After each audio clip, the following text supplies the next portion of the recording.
My name is Linda and this is Jar of Marbles. I hope that this finds you well and that life has been treating you good and that you're really excited to hear my voice, just as I am excited to know that your ears are here. Well, one can only hope, really, anyway. Anyway, what I was thinking about this week was funny things that have happened. And I was just thinking, we all have those stories where, funny stories come out of an ordinary day, and it's so lovely to be able to say to someone, hey, funny story, got to tell you something funny that happened. And more often than not, real life is just a fantastic comedy. So this week I thought I would just talk about funny things that have happened.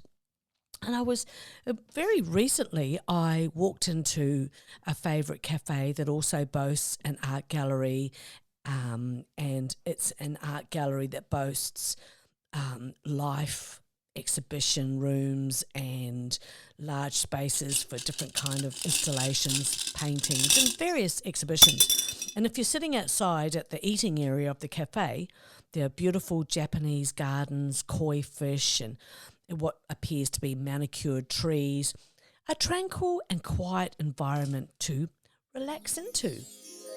I know, isn't that lovely? And yet all this is in the middle of a busy city suburb. Best kept secret. I still meet people who have lived here for thousands of years, I know, and they've never heard of it. Meg and Hans are the people that run it, and they're just spectacular people, and they always hire really fabulous staff. The food's good and the coffee is to die for. Anyway, I hadn't been for a while, so I walked in. It was a Saturday, and I didn't really expect to see them because usually they're not there on the weekend. Well, they never used to be. And then I spy Meg, and I just couldn't believe it. And I've always felt like I'm in the best company with Meg. No matter how busy, she always has time to give me a bit of cheek, quick yarn. I could read her face as to how the day was going. We share a background in the running of cafes. It was an understanding and a respect that we formed pretty quickly. She's like someone I've known well for a long time. You don't always get that, but I think her quick wit and sincerity is sometimes it's hard to find. So I go over to say good day, and she immediately comes from around the counter to have a quick yarn. I mean, she is busy. We have a fast catch up. I tell her about my beautiful grandson who I mind because she was sort of saying, like, what are you doing with your time? And she's just over the moon and that I get this time to be with my grandbaby. And she just gets it. The love, the bond. She was saying, your family's so lucky to have you, and generally just made me feel like $1 million, GST included. She told me, she quotes on me something I told her years ago when I was in the cafe game. Our customer had once decided that they shouldn't have to pay for sauce, to which I replied, I pay, you pay. And it sort of did go down a little bit like that, as I say. That little noise you might be hearing in the background is a stupid bracelet that I've got on, and every time I move, it leaves a noise on the counter, so it's not an audio problem, it's just my bracelet. Anyway, Meg said that she's always remembered that. I was quite chuffed, to be frank. Hans, on hearing us laughing, Hans, a talented chef, and her husband, came running out from the kitchen, all 7 foot of them, and we hugged like old friends, so utterly generous and kind. Talk about make me feel welcome, but that's them through and through. But there's more. There's more? Yes, Bob, hang on to your hat. Here we go. Meg then went on to introduce me to some of her staff. Hey guys, this is Linda. She's the real OG. Mental note, Google OG when you get home, which I did. I wondered, OG, old granny, oozing goo? Hans said, I remember that story about you cutting holes in someone's underpants. I was so blown away that they'd remembered these convos from so long ago. I mean, we're talking years. Mind you, there was a time that I would be there on the regular, but because I mind my grandson in another suburb that's not so close, I just can't get there so easily. Hold up. Cutting holes in underpants. Yes, it's true. Some of my finest works, in fact. It's just another story. Meanwhile, I could see that they were busy, and now Meg is going to listen to this podcast, Jar of Marbles. If you're listening, Meg, hope you enjoy it. At least for sure you'll know I'm just being me. A wee bit nutty with good intentions. Funny background story. when I first started going to this cafe 17 years ago, there was always this really groovy yellow mustardy coloured car with the rego plate with the name on it, Meg. For some reason, I decided that it was Meg's car, as it was always there, the first one there, and that's all I've got to support that claim. This is important because I called Meg for 5 years before a customer who heard me call her that quickly corrected me. Her name isn't Meg, her name's Rosemary. Well, I just thought she was quite mental. Clearly didn't know who I was talking to. Meg came over and confirmed that her name wasn't Meg, that she was known as Rose, but to keep calling her Meg because she liked it. I know. But, just a bloody kindred spirit, I tells you. She had let me call her Meg for 5 years. 5 years! It was for one of my dearest friends' birthday that we just happened to be, rolling up to the cafe on that day. And we'd gone for a pounding and then to the art gallery for her birthday lunch. Now, to be clear, a good pounding, is just great before lunch. Wouldn't you agree? I should tell you that a pounding is code for a remedial massage because after we fall out of the place, we feel like we've been pounded good and proper. The sun was shining, a perfect day.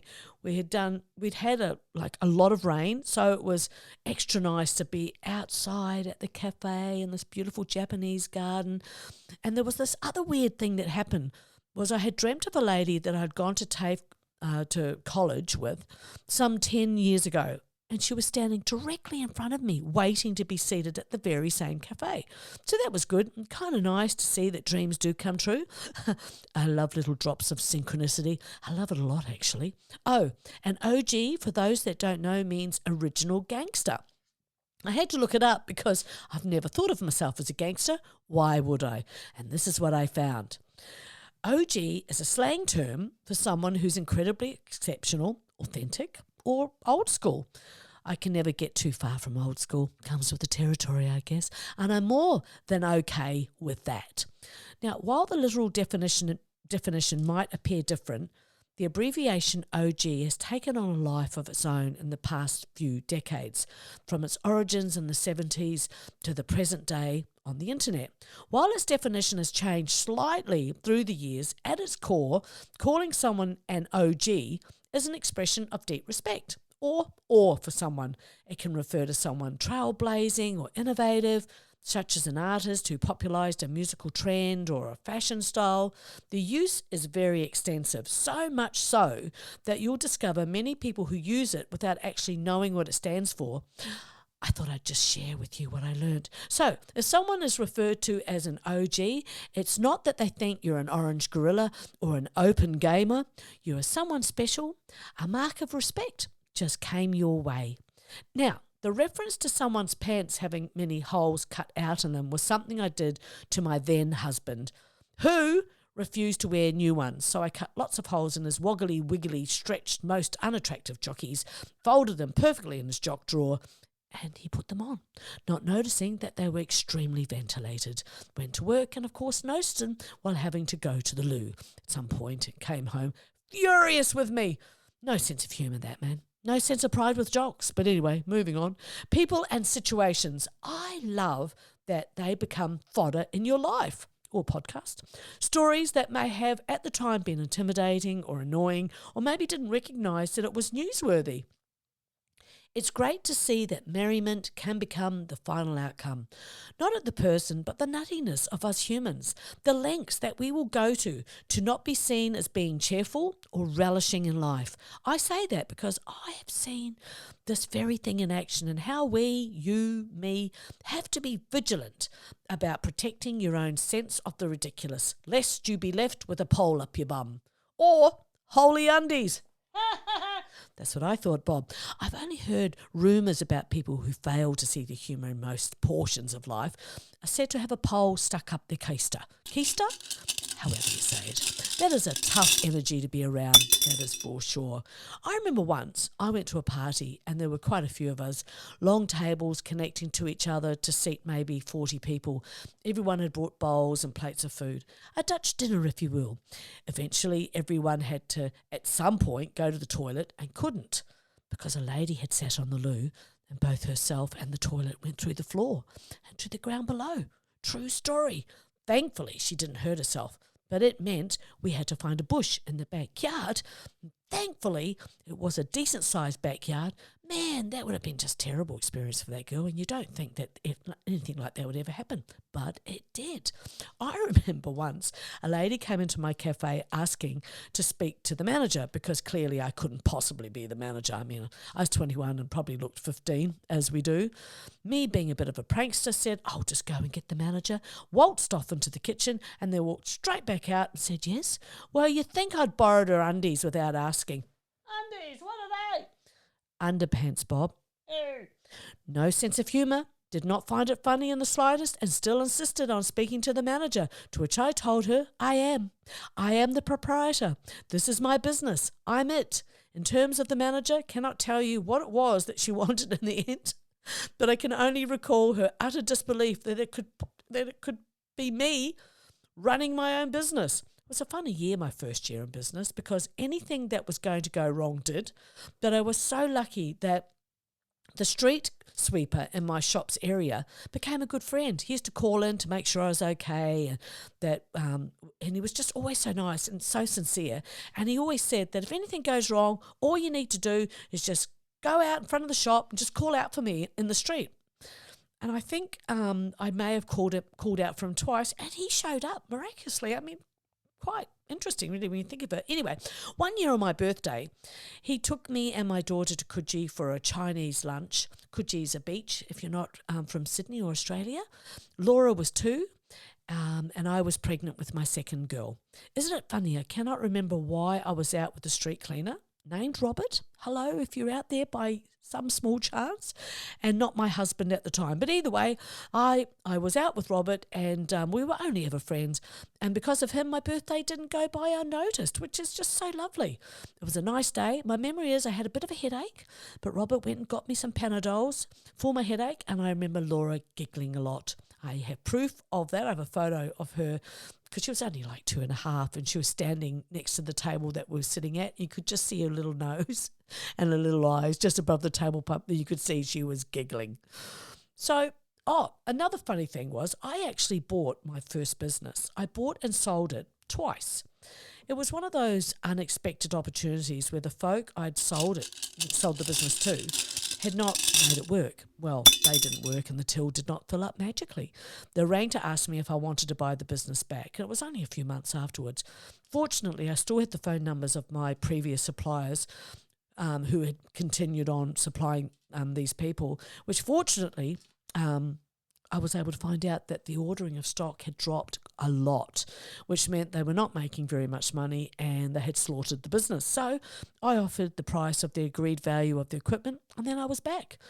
Because it was really, the shop itself was in a great position, I knew I could build it back up quickly, and fortunately I did.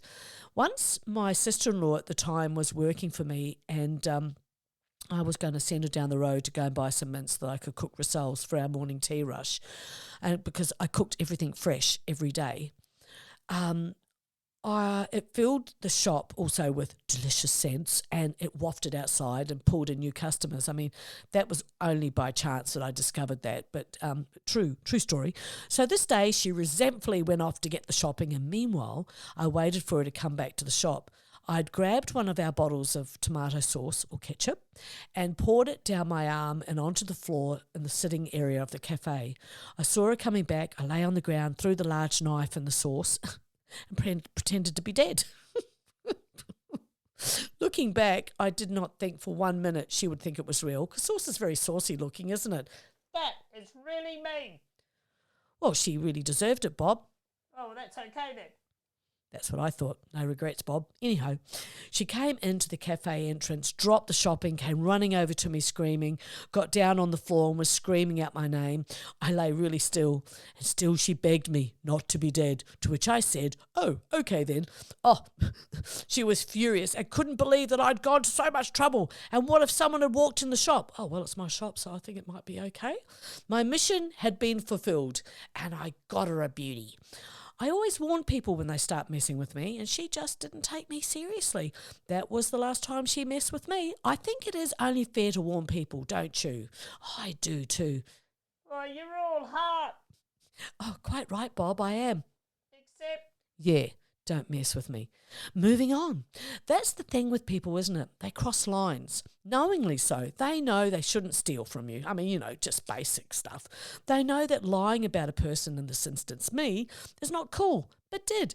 Then when you let them know that you're prepared to play hardball, it's always amazing how fast they back down. And especially if they're not going to be able to, use you anymore or make money from you anymore. And in this instance, it was from me. It will forever amaze me how people confuse kindness with stupidity. To have your kindness seen as weakness as an invitation for future exploitation. Well, with me, you'll only get away with it once. But more so, especially as I get older, there isn't a bone left in me for BS. Not one. Is kindness a weakness or strength? Kindness is a strength. Within the virtue category of humanity, one of the 6 virtues that subcategorize the 24 strengths. Humanity describes strengths that manifest in caring relationships with others. These strengths are interpersonal and are mostly relevant in one-on-one relationships. Sometimes being kind isn't what is happening. Are they being unassertive and naive? People think being nice is exactly that. If you want to be nice yet not be taken advantage of, then you need to trust others less and begin doubting and questioning them. Doubting won't ever steer you wrong in terms of a bit of doubt goes a long way in determining if a person is sincere or not. I read somewhere your doubts are your friends. That is a direct signal. Is this person full of caca? Is there something that you need to check out? Your doubts are asking you to be careful that sense does not come alive because all is well. So listen to that one. Kindness can become toxic when making others comfortable becomes a priority. And then watch your boundaries fade, become almost like a negative film. This mindset results in trying to keep your relationships conflict-free, and to achieve that, overly kind people will let their boundaries get stepped over just to keep it peaceful. Not even subject related, but I recall coming out of the hairdressers one morning, just had my hair washed and blow dried, feeling pretty good about the world. Walked out and stood under the porch cover, was waiting for the traffic to sort of slow down a little bit so that I could cross the road safely, when this bird pooped on my head and its poo drizzled through my fringe and onto my dress. I just couldn't believe it. And just as all that had been going on, there were 2 policemen who were on the other side of the road, and they had clearly seen what had happened. You've never seen 2 people just not wanting to look at me. It was actually really comical. They sort of changed their mind to cross the road and sort of walked in the opposite direction.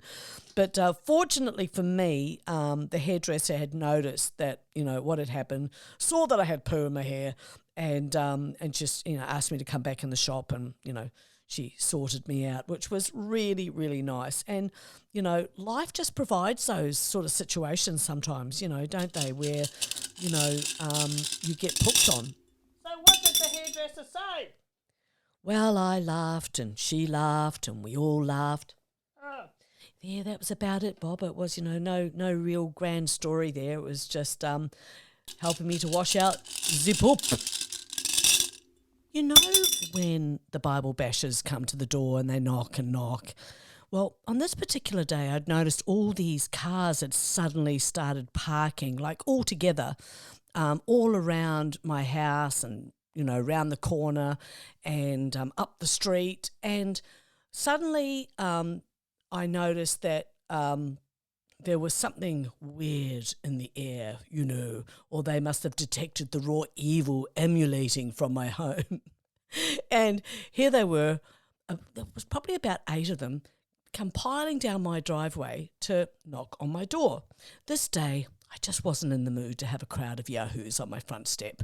And so I said through the door firmly and loudly, "No thanks," which, may I say, was very nice of me. There'd been a plague of this going on for weeks to all our neighbours and everyone. We were just all fed up with it. It was like they'd decided that, we were it and they were just going to keep on wearing us down. It was like, it's not going to work. Anyway, so this day I said no thanks, to which they decided that they would all stand there, drop their handbags and pray for me. I mean, I had this crowd of people on my porch praying for me. It didn't feel good. It felt invasive, and I just thought, you're on my property, could you go away? Anyway, I was a little bit stunned at this on my porch and praying for a stranger who they didn't and would never know. And I've got to say, it really was kind of creepy. So it was time for Queen at a rather loud volume, We Will Rock You. I love that song. And I'm in the house just right next to my front door going, whoop, whoop. They left very quickly. I mean, really, I think I must have got an asterisk next to my name that day because they never came back. Never mind, you can't help. Bad luck. But as Al Roker said, always be yourself. At the end of the day, that's all you've really got. When you strip everything down, that's all you've got. So, always be yourself.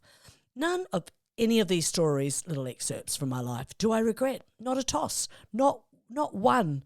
For dog mummy, your time is limited, as is your life. So don't waste it on others' beliefs. Don't be trapped by dogma, which is living with the results of other people's thinking. And as Eleanor Roosevelt said, the future belongs to those who believe in the beauty of their dreams. I love that.